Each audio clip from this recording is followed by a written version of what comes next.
صوبے میں آپریشن چل رہا ہے، اور چوتھی وجہ یہ بتائی گئی کہ جو 9 مئی کے کیسز میں پاکستان تحریک انصاف کے لوگ ڈسکوالیفائی ہو رہے ہیں، تو ان 4 وجوہات کی بنا پہ وہ بانی تحریک انصاف عمران خان کے ساتھ ملاقات کرنا چاہتے ہیں، اور بطور خیبر پختونخوا کے وزیر اعلیٰ کے وہ انٹائٹلمنٹ رکھتے ہیں کہ ان کی بانی تحریک انصاف عمران خان کے ساتھ کسی رکاوٹ کے بغیر ملاقات کروائی جائے۔ اور اس درخواست میں گنڈاپور صاحب نے سپریم کورٹ سے کہا تھا کہ نہ صرف ملاقات کی اجازت دی جائے بلکہ جو مجاز اتھارٹیز ہیں ان کو میری عمران خان کے ساتھ ملاقات کے انتظامات کرنے کا بھی حکم دیا جائے۔ تو یہ جو پٹیشن آئی تھی اس پہ آبجیکشنز لگے تھے کہ اتھارٹی لیٹر جو ہے وزیر اعلیٰ کا اس پٹیشن کے ساتھ نہیں لگایا گیا، تو وہ اتھارٹی لیٹر لگا کر یہ پٹیشن سپریم کورٹ میں دائر کر دی گئی ہے، اور ذرائع کے مطابق یہ جو اعتراض ریموو کر کے جو اتھارٹی لیٹر ہے وزیر اعلیٰ خیبر پختونخوا کا پٹیشن کے ساتھ آرٹیکل 184(3) کی CP کے ساتھ لگایا گیا ہے، اس کے بعد اسٹار آفس کی جانب سے کسی قسم کا اعتراض عمران خان سے گنڈاپور کی ملاقات کے لیے دائر کی گئی درخواست پہ کوئی اعتراض نہیں لگایا گیا ہے، اور یہ پٹیشن سپریم کورٹ میں باضابطہ طور پہ باقاعدہ طور پہ طریقہ کار کے مطابق فائل ہو چکی ہے۔ لیکن ابھی تک ذرائع کے مطابق اس پٹیشن پہ نمبر نہیں لگا ہے، اس پٹیشن کو نمبر الاٹ نہیں کیا گیا ہے۔ چونکہ نمبر الاٹ نہیں ہوا تو بینچ کی کمپوزیشن بھی نہیں ہے، اور اس پٹیشن پہ سماعت کی کوئی ڈیٹ بھی فکس نہیں کی گئی ہے۔ اچھا، یہ جو گنڈاپور صاحب ہیں جو عمران خان کے ساتھ ملاقات کا یہ 4 جواز بتا کے درخواست لے کے آئے ہیں، اب اس میں اگر ہم دیکھیں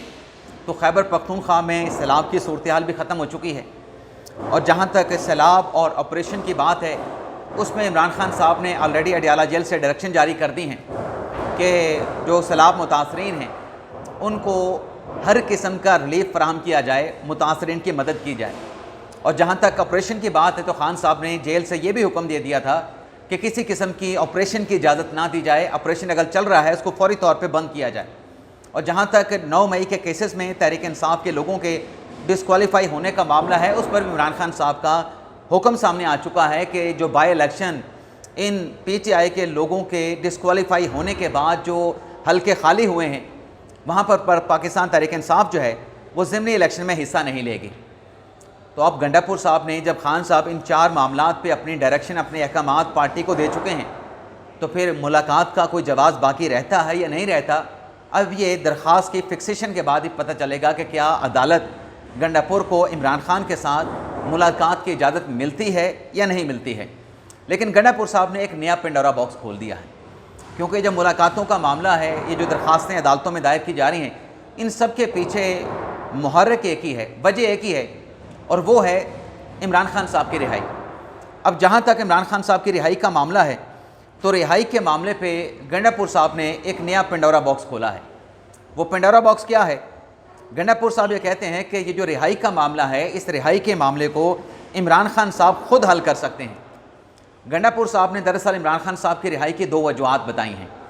ایک تو انہوں نے کہا کہ عمران خان صاحب کے جو کیسز ہیں وہ کیسز آئین اور قانون کے مطابق نہیں سنے جا رہے۔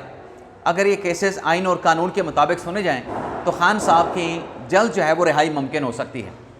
اب اگر اتنا ہی ہے کہ آئین اور قانون پہ عمل نہیں ہو رہا تو پھر خان صاحب کی سپریم کورٹ سے ضمانتیں کیسے ہو گئیں؟ چلیں، یہ آپشن تو بتا دیا گنڈاپور صاحب نے۔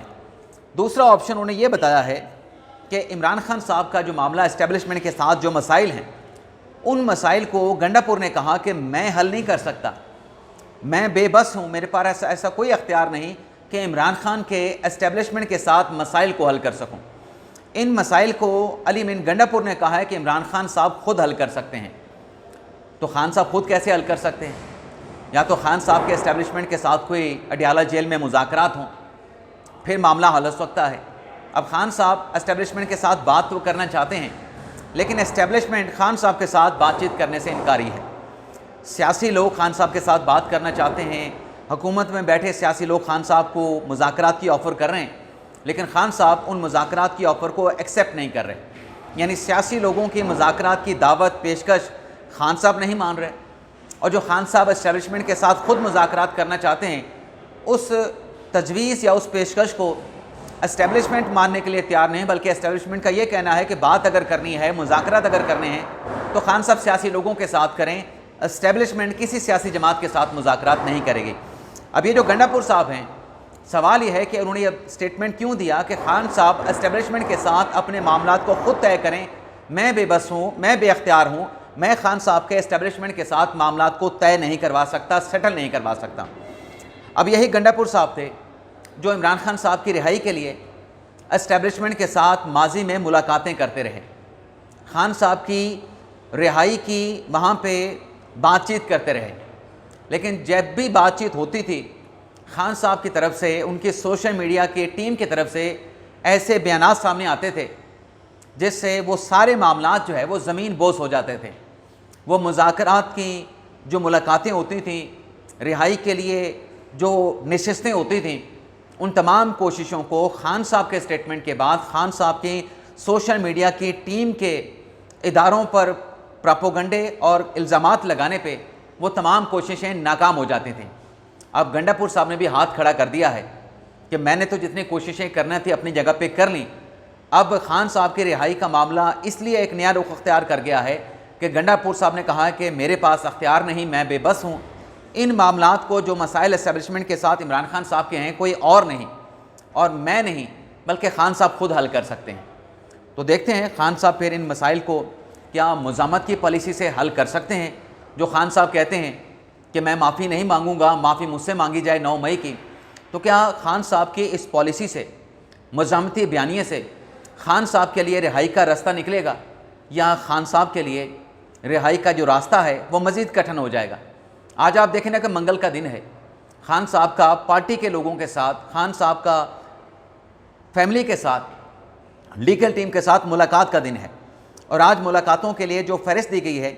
اس میں بیرسٹر گوہر کا نام ہے، نیاز اللہ نیازی کا نام ہے، ایڈوکیٹ احمد اویس کا نام ہے، نعیم حیدر پنجوتھا کا نام ہے، چودھری ظہیر عباس ایڈوکیٹ کا نام ہے، عاقل خان کا نام ہے۔ لیکن پچھلے چند ہفتوں کی جو ڈیولپمنٹس ہیں اس کو دیکھتے ہوئے اور خان صاحب کے ایکس پہ آخری سٹیٹمنٹ کو دیکھتے ہوئے لگ نہیں رہا کہ آج خان صاحب کی کسی کے ساتھ ملاقات جو ہے وہ ہو سکیں گے۔ لیکن اسلام آباد ہائی کورٹ میں یہ ہوا ہے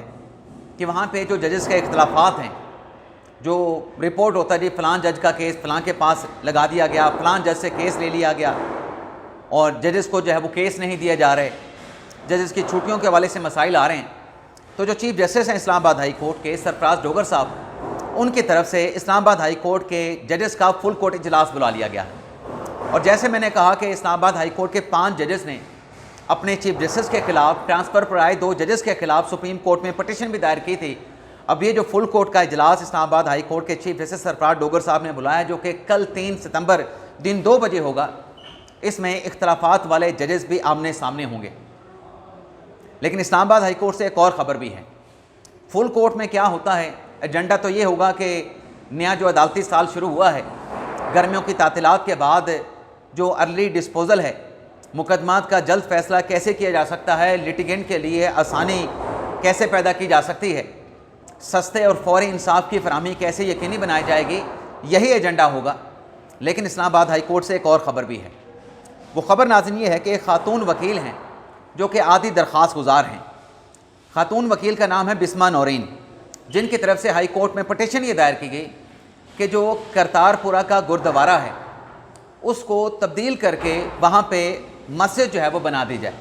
یعنی کرتارپورہ کا سٹیٹس تبدیل کر دیا جائے، سکھوں کے گردوارے سے اس کو مسجد ڈکلیئر کر دیا جائے۔ تو آج اسلام آباد ہائی کورٹ نے اس درخواست کو عدم پیروی پہ خارج کر دیا ہے۔ اور جیسے میں نے بتایا کہ یہ خاتون عادی پٹیشنر ہیں، کیا اس قسم کی درخواستیں، جیسا کہ ہمارے دین میں حکم ہے، ہمارے مذہب میں حکم ہے کہ جو اقلیتی ہیں وہ جس بھی ملک میں رہتے ہیں انہیں اپنی مکمل مذہبی آزادی ہوگی، تو کیا اس قسم کی درخواستیں دائر کرنا آپ کے اپنے دین قرآن میں جو حکم دیا گیا ہے اقلیتوں کو مذہبی آزادی کا، نبی پاک صلی اللہ علیہ وسلم کا جو حکم تھا، جو تعلیمات ہیں، کیا اس کے خلاف نہیں؟ یہ درخواست آج عدم پیروی پہ خارج کر دی گئی، لیکن میں یہ سمجھتا ہوں کہ یہ درخواست جو ہے بھاری جرمانے کے ساتھ خارج ہونی چاہیے۔ اور اس قسم کی درخواست دائر کرنے والے جو کہ ایک چیپ پبلسٹی چاہتے ہیں، وہ یہ شاید نہیں سوچتے کہ دنیا کے دیگر ممالک جہاں پہ مسلمان حکومت میں نہیں ہیں، جہاں مسلمان اقلیتوں میں ہیں، وہاں پر اگر کسی ان کے ملک کے شہر کی جانب سے یہ پٹیشن ان کی عدالت میں دائر کر دی جائے. مثال کے طور پہ برطانیہ یا امریکہ میں وہ پٹیشن ان کے شہری کی طرف سے دائر کر دی جائے غیر مسلم کی طرف سے کہ یہاں پہ امریکہ میں جو مساجد بنی ہوئی ہیں, جو مسلمان کے مدارس ہیں, ان کو ختم کر کے یہاں پہ چرچ بنا دیا جائے. تو پھر کیا ایسے لوگوں کے لیے وہ قابل قبول ہوگا؟ کبھی قابل قبول نہیں ہوگا. نہ جانے اس قسم کی پٹیشنیں کیوں دائر کی جاتی ہیں. اس کے ساتھ ساتھ ناظرین, صحافی خالد جمیل جن کے خلاف پیکا کا مقدمہ عدالت نے ڈسچارج کر دیا تھا,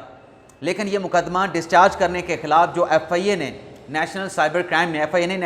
کرائم انویسٹیگیشن ایجنسی نے جو اپیل دائر کی تھی, وہ اپیل بھی آج جو ہے